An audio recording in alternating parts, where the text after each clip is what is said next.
दर्शकों नमस्कार। एक और अध्यात्मिक ज्ञान का वीडियो हम आपके बीच लेकर उपस्थित हैं, जिसमें एक तरफ है प्रेमानंद महाराज और दूसरी तरफ है जगत गुरु तत्वदर्शी संत रामपाल जी महाराज। दर्शकों, मैंने हाल ही में प्रेमानंद महाराज का एक वीडियो देखा और इस वीडियो में मैं देखता हूँ एक बहुत बड़ी शख्सियत द ग्रेट खली को आज कौन नहीं जानता।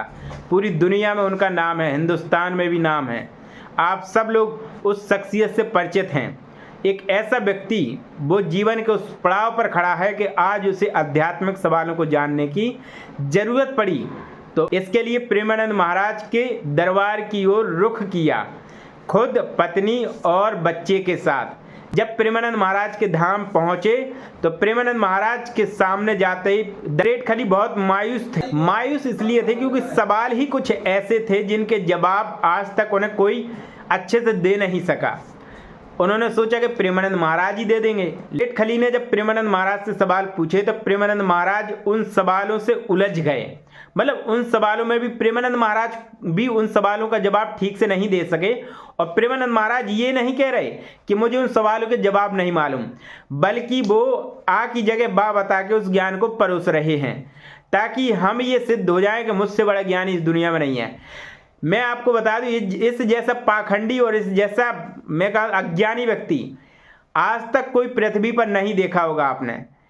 प्रेमानंद महाराज जो ज्ञान देता है ना तो वो शास्त्रों में बताता है कि शास्त्रों में कहाँ लिखा है ऐसा, वो तो सीधे मतलब मुंह जुबानी बोलता है और लोगों को बता देता है। लोग उस पर अंधविश्वास करने लग जाए। अंधविश्वास का मतलब बिना किसी बात के पीछे का कारण जान के उस बात पर विश्वास करना ही अंधविश्वास कहता है। मैंने इन सवालों के जवाब संत रामपाल जी महाराज से जाने तो संत रामपाल जी महाराज ने जो जवाब दिए दोस्तों, वो इतने सटीक और इतने अच्छे जवाब दिए कि जिन्हें जानने के बाद हमें ये यकीन होने लगा कि वास्तव में ये ज्ञान हमसे क्यों छुपाया गया या फिर इन नकली धर्मगुरुओं को उनका अर्थ मालूम नहीं था, उसका सही अनुवाद नहीं कर पाए ये लोग। सवाल ये थे कि प्रेमानंद महाराज से द ग्रेट खली बोलता है कि देखिए प्रेमानंद महाराज, हमें ये बताइए हम कौन हैं, हम कहाँ के हैं, हम यहाँ करने क्या आए हैं। और हम सुबह उठते हैं, डेली जिम जाते हैं, उसके बाद भोजन खाते हैं, उसके बाद क्रियाएं सारी करते हैं। क्या चल रहा है दुनिया में? हम लोग जॉब करते हैं, क्या है ये सब?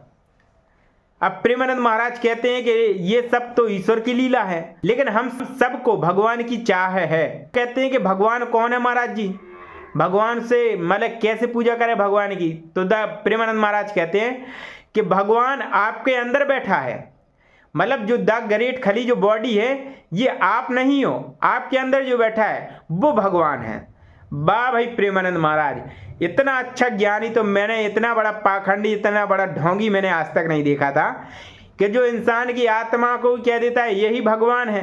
द ग्रेट खली कहते हैं कि भगवान की भक्ति कैसे करना चाहिए, अभी भी ये डाउट है कि वो भगवान है कौन।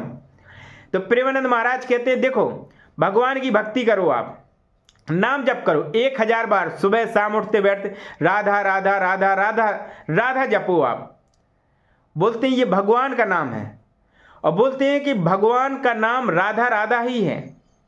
एक बात बताइए, राधा भगवान कृष्ण की मामी थी और जिसे ये प्रेमानंद पाखंडी उसकी प्रेमिका यानी कि पत्नी बताता है, इस जैसा तो मैंने पाखंडी देखा ही नहीं।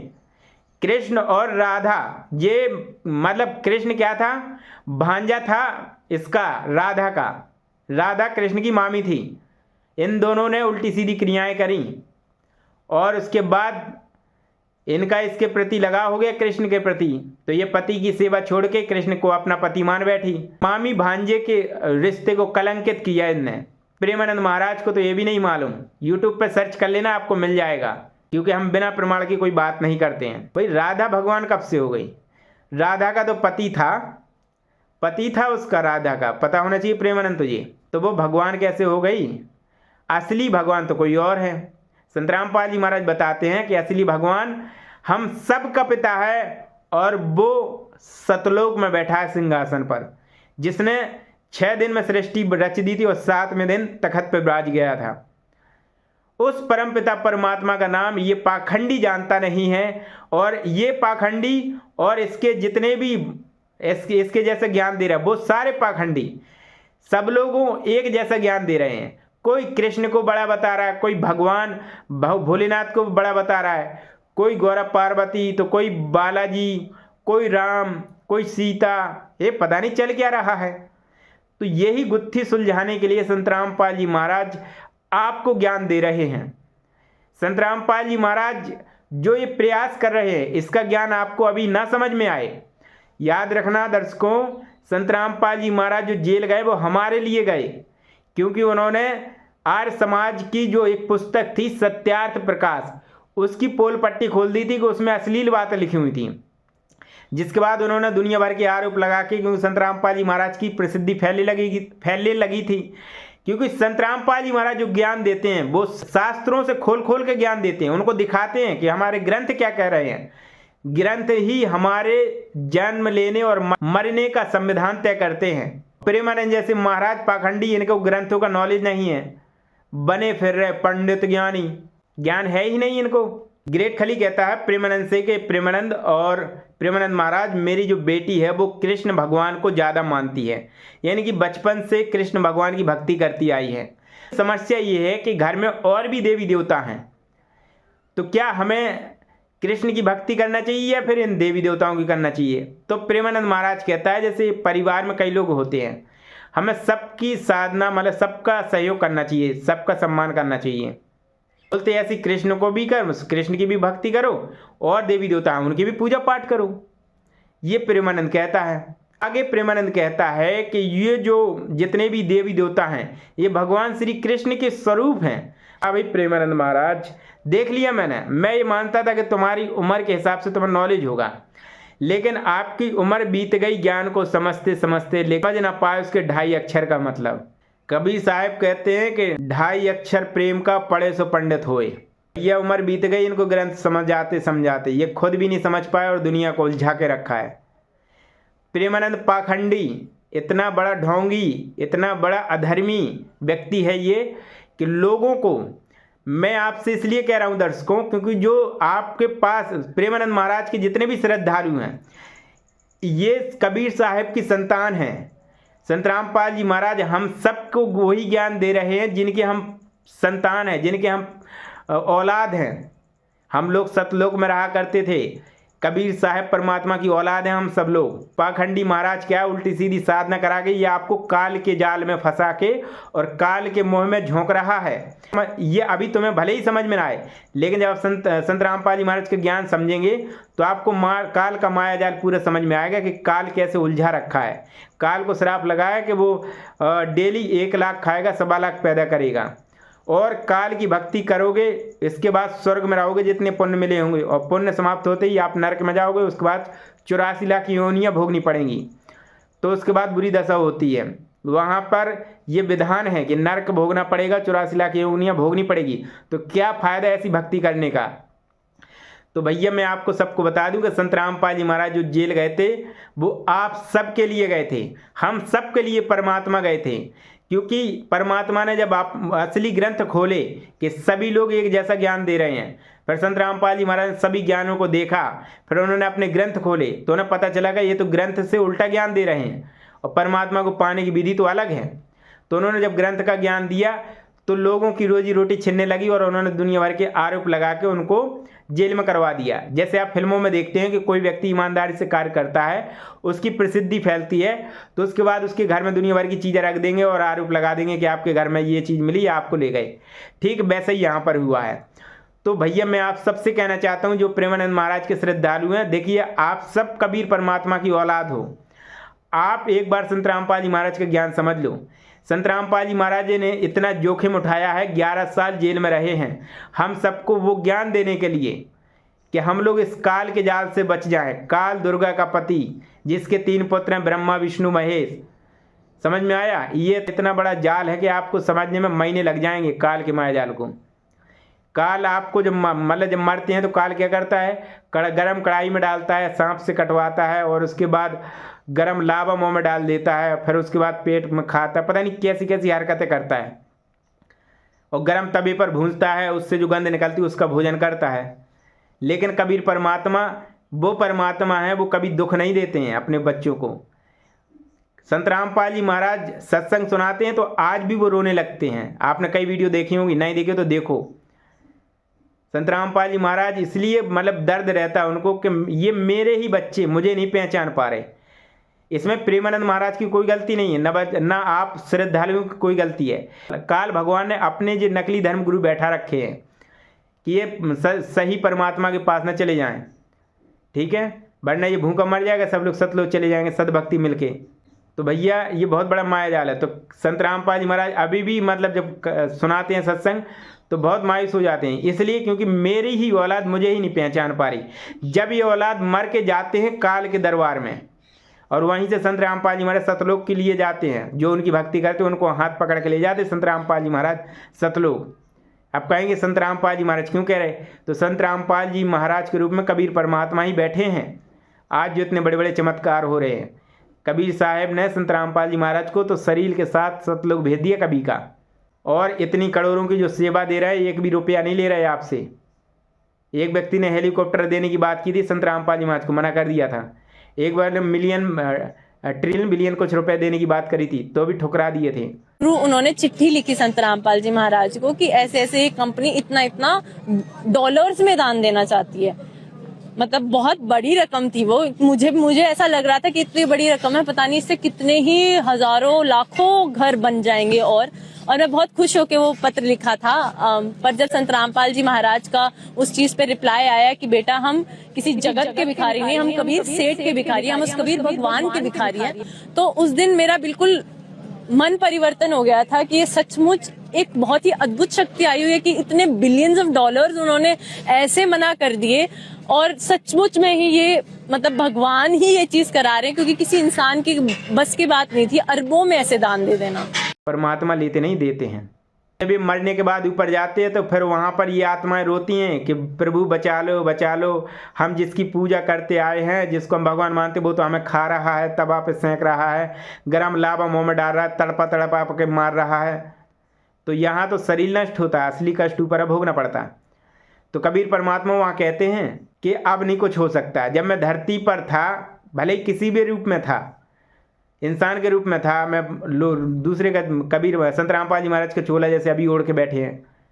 भगवान क्या नहीं कर सकता, भगवान किसी का भी रूप में मतलब कथा सुना सकता है। ये कौन सी बड़ी बात हो गई। तो वो कहते हैं कि नहीं, अब जो 84 लाख योनियाँ भोगने के बाद जब इंसान का जन्म मिलेगा फिर मेरी भक्ति करना। और ज़रूरी नहीं कि उस वक्त परमात्मा धरती पर हूँ या ना हूँ, उस हो सकता है तुम्हारा जन्म ना उस समय हुआ हो, तो फिर मोक्ष नहीं होगा। तो भैया एक बहुत बड़ी कहानी है, इतनी बड़ी लंबी स्टोरी है ये। सृष्टि रचना संत रामपाल जी महाराज सर्च करना है यूट्यूब पर। AI वीडियो बनी है, डॉक्यूमेंट्री, और ग्रंथ दिखाए गए, वीडियो भी चल रही है, वीडियो में ग्रंथ भी दिखाए गए कि ये चीज़ यहाँ से ली गई, ये चीज़ यहाँ से ली गई, ताकि आप कोई सवाल आप करें तो आप उसको आंसर मिल पाए आपको। तो भैया पहचान लो अपने परम पिता परमेश्वर को और कुर्बान हो जाओ उस पिता के ऊपर, जो पिता आज भी आपके लिए लड़ रहा है। संत रामपाल जी महाराज को कोई मतलब नहीं था, लेकिन जब संत रामपाल जी महाराज ने ग्रंथ खोल के देखे तो उन्हें समझ में आया कि ये तो परमात्मा को पाने की विधि ये है। फिर जब कारवा ज़्यादा बढ़ गया तो फिर कबीर परमात्मा धरती पर प्रकट होकर संत रामपाल जी महाराज के रूप में लीला करने लगे और उनको सतलोक भेज दिया कि आज से तेरे शरीर के रूप में मैं लीला करूँगा। इसलिए आज सभी धर्मगुरुओं की पोल पट्टी खुलती जा रही है। आर्य समाज के तो पूरे चेले संत रामपाल जी महाराज के पास आ गए। उनको तो पानी के लिए नहीं पूछ रहा कि गुरुजी पानी पिया कि नहीं पिया। तो प्रेमानंद के श्रद्धालुओं से मैं कहना चाहता हूँ कि इस पाखंडी को छोड़ो, और नहीं छोड़ना है तो मैं आपसे एक बात कहना चाहता हूँ, नहीं छोड़ोगे तो आपका ही जीवन नरक हो रहा है। आपको मरने के बाद पता चलेगा कि कोई किसी का नहीं है इस दुनिया में। जिसे तुम गुरु मान बैठे वो गुरु नहीं है, वो काल बैठा है।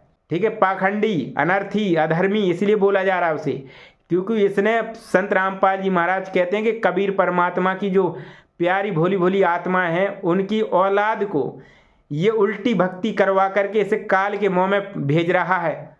तो इसे पाखंडी न कहें, ये तो सबसे बड़ा दुष्टि है, सबसे ज़्यादा पाप तो इसी को लगने वाला है। तो भैया अभी भी वक्त है, समझ जाओ संत रामपाल जी महाराज के ज्ञान को, दोनों धर्म गुरुओं के ज्ञान को समझो, आपकी आंखें खुल जाएंगी। पता पड़ा कि मरने के बाद आपको जब ऊपर जब सजा दी जाएगी, हम के दूत मारेंगे आपको, तो फिर कहोगे मुझे किसी ने बताया नहीं।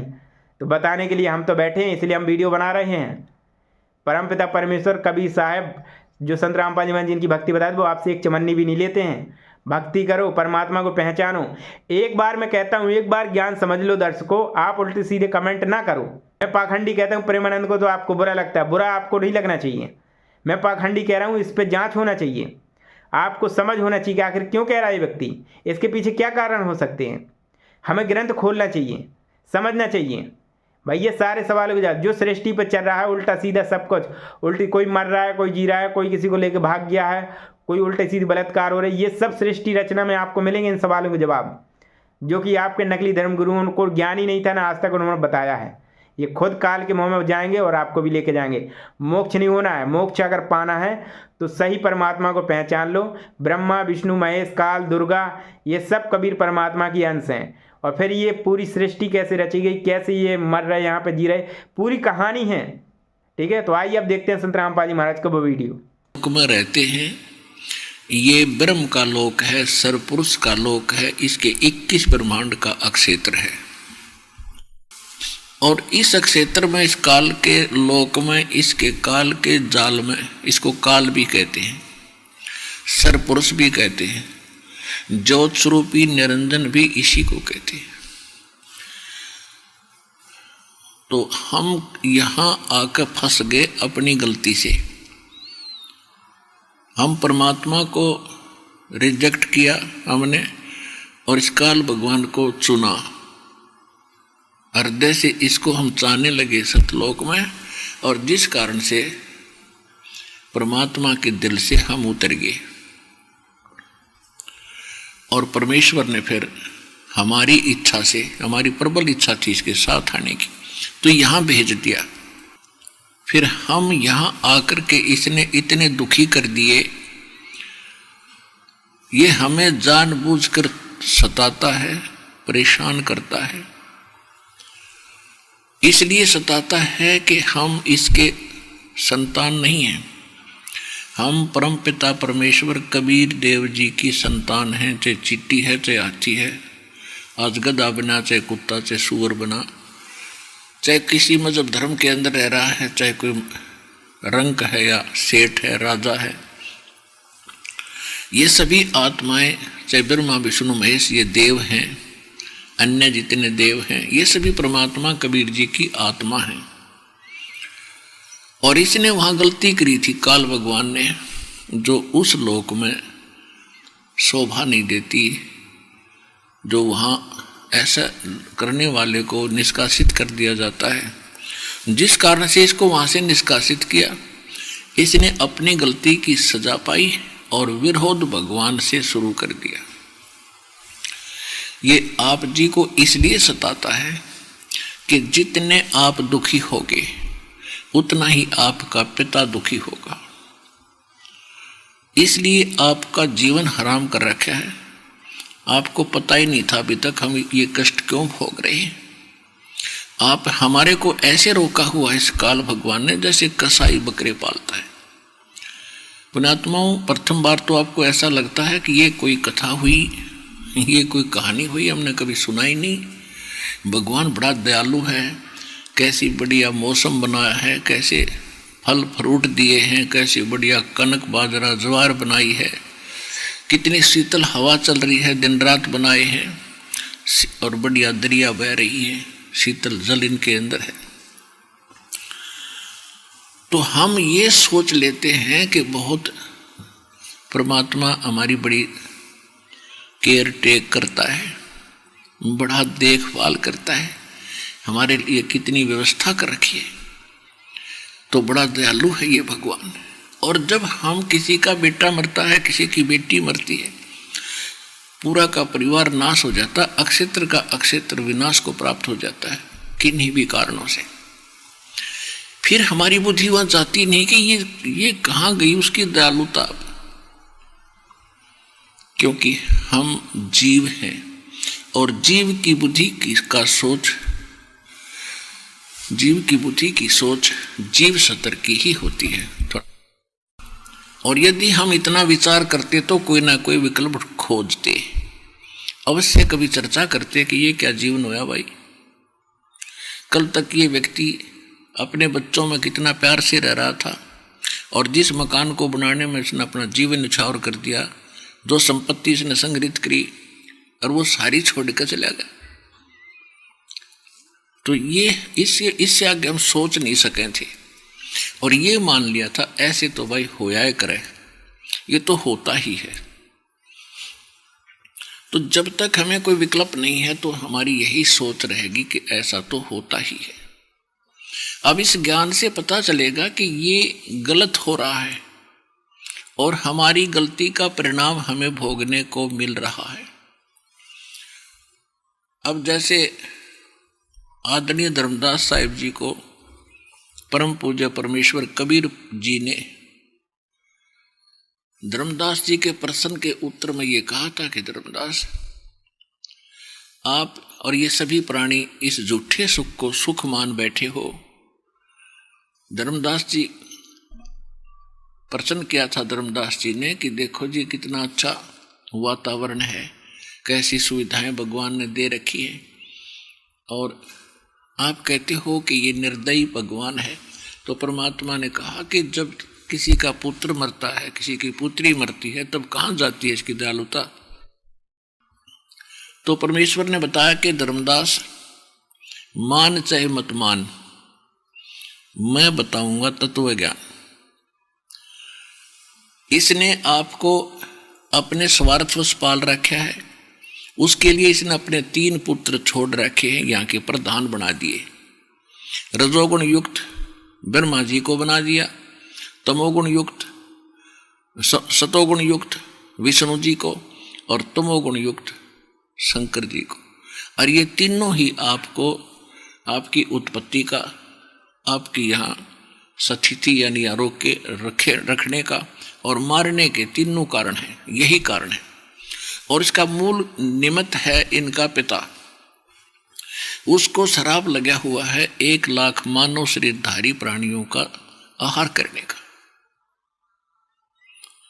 और जिसके लिए इसने अपने 3 पुत्र तुम्हारे रखवाले छोड़ रखे, जैसे कसाई बकरे पालता है।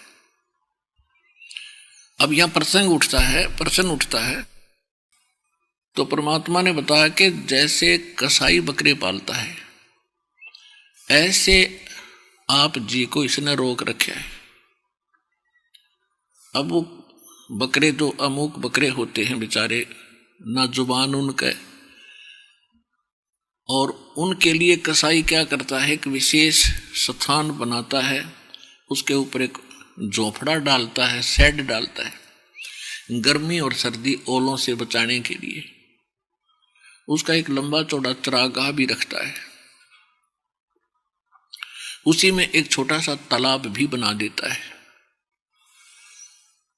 और यदा कदा जाकर के वो उन बकरों के ऊपर हाथ फेरता है,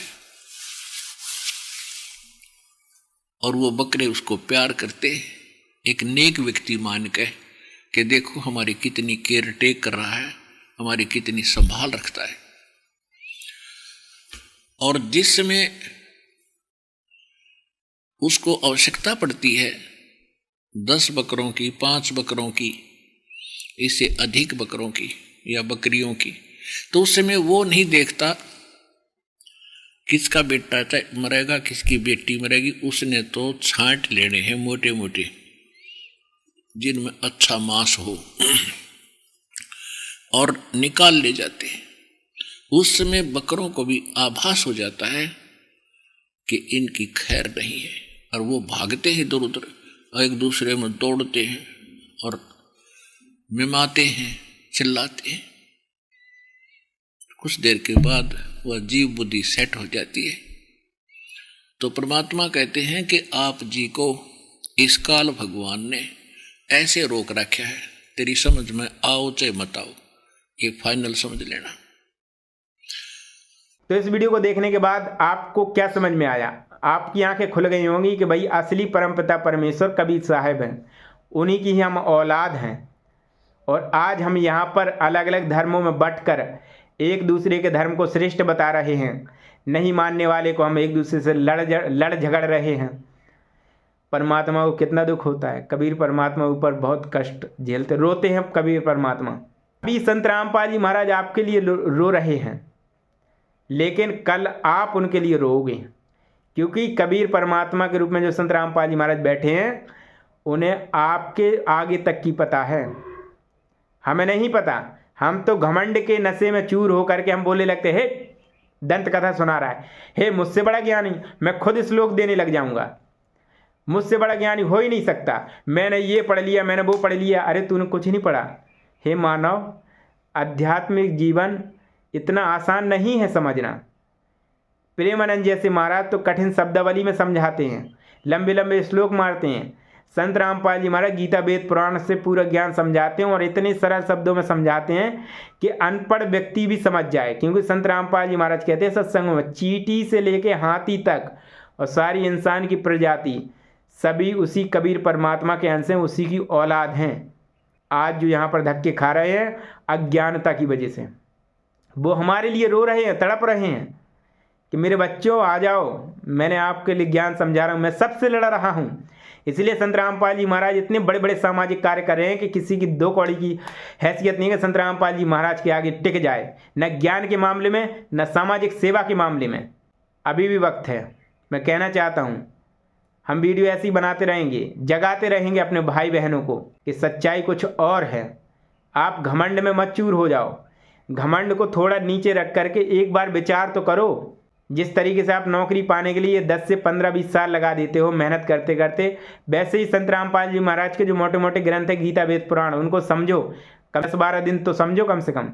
आप एक दिन पढ़ लोगे उन्हें कि आ गया बन गए ज्ञानी बाबा, नहीं। प्रेमानंद महाराज जब समझाता है तो वो कठिन शब्दावली बोलता है। भैया कुछ चीज़ें बहुत हटके हैं, ठीक है। कृष्ण का जन्म होता है, मरण होता है, वो भगवान नहीं है, हमारी तरह इंसान है।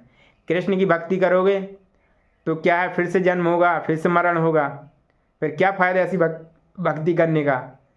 क्योंकि मीराबाई भी कृष्ण भगवान की बहुत भक्ति करती थी, लेकिन जब कबीर परमात्मा सत्संग सुना रहे थे तो कबीर परमात्मा ने कहा कि इस दुनिया पूरी भ्रम में जी रही है, पूर्ण परमात्मा कोई और है। तब उसको धक्का लगा कि मैं जिसके लिए पूरा जीवन समर्पित कर रही हूँ वही अविनाशी नहीं है, उसका भी जन्म मरण होता है। तब कृष्ण भगवान से जाके पूछती है कि हे भगवान क्या आपका जन्म मरण होता है? तो वो कहती हाँ होता है। तो फिर बोलती है कि मुझे फिर आपकी भक्ति नहीं करनी। फिर वो कबीर परमात्मा के द्वारा बताई गई भक्ति करती है और वो सतलोक जाती है। और प्रेमानंद महाराज उस ज्ञान को उल्टा सीधा बताता है, बोलते कृष्ण भगवान ने मोक्ष दिया। नहीं, हमारे ग्रंथों को मिलाइए ना। संत रामपाल जी महाराज अगर कोई चीज़ गलत बताते हैं तो उसको आप शिकायत कीजिए। मैं इतनी दावे से कहता हूँ मेरे भाई बहनों, आप संत रामपाल जी महाराज के एक बार ज्ञान को समझ लोगे ना, आपकी रूह हिल जाएगी, रूह आप भड़बड़ा जाएंगे। आपको पता लग जाएगा हे भगवान मैं किस नरक में हूँ। एक पिंजरा है जिसमें हम कैद हैं, नरक का भयावह दृश्य समझ जाएंगे आप। हम पढ़े लिखे लोग हैं, बीएड एमएड है हमारी। हम लोग मानते थे कि आध्यात्मिक पुस्तकें कुछ नहीं होती हैं, लेकिन जब से हमने ज्ञान समझा संत रामपाल जी महाराज का, प्रेमानंद महाराज का भी देखते थे, लेकिन जब संत रामपाल जी महाराज का ज्ञान समझा तो आज हमारी दो कौड़ी की हैसियत है। हम चरणों की धूल है संत रामपाल जी महाराज के पैरों की, कबीर परमात्मा के चरणों की धूल हैं।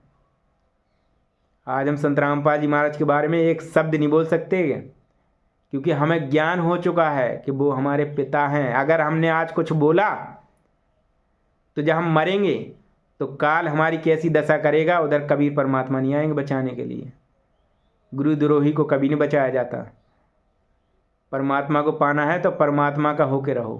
आपको लगता है मैं प्रेमानंद महाराज की क्यों धोता हूँ? संत रामपाल जी महाराज कहते हैं कि हमारी ज्ञान और अज्ञान की लड़ाई है, इंसान से नहीं है। और हमारी प्रेमानंद से लड़ाई नहीं है, उसके अज्ञान से है और न श्रद्धालुओं से। क्योंकि हम सबको सही भक्ति, जब संत रामपाल जी महाराज 11 साल जेल में रहे और 11 साल जेल में रहकर भी ज्ञान फैलाते रहे, गांव गांव ज्ञान गंगा पुस्तक भेज रहे, यूट्यूब पे भी मतलब नॉलेज भेजा जा रहा है, लोगों को समझाया जा रहा है। कुछ लोग तो मतलब नौकरी के मतलब धन दौलत के चक्कर में वो किताब को फेंक देते हैं। ऊपर जब मरोगे तो वहाँ पैसे नहीं दोगे यमराज को कि पैसे ले लो मेरी सांसें बढ़ा दो। वो ये कहेगा कि अच्छा और बुरा का हिसाब हो गया। यहाँ तो मैं ज़्यादा नहीं बोलना चाहता, मेरी रिक्वेस्ट है आपसे, एक बार अपने घमंड को नीचे रख के संत रामपाल जी महाराज का ज्ञान समझो। वीडियो देखो, डॉक्यूमेंट्री पढ़ी है।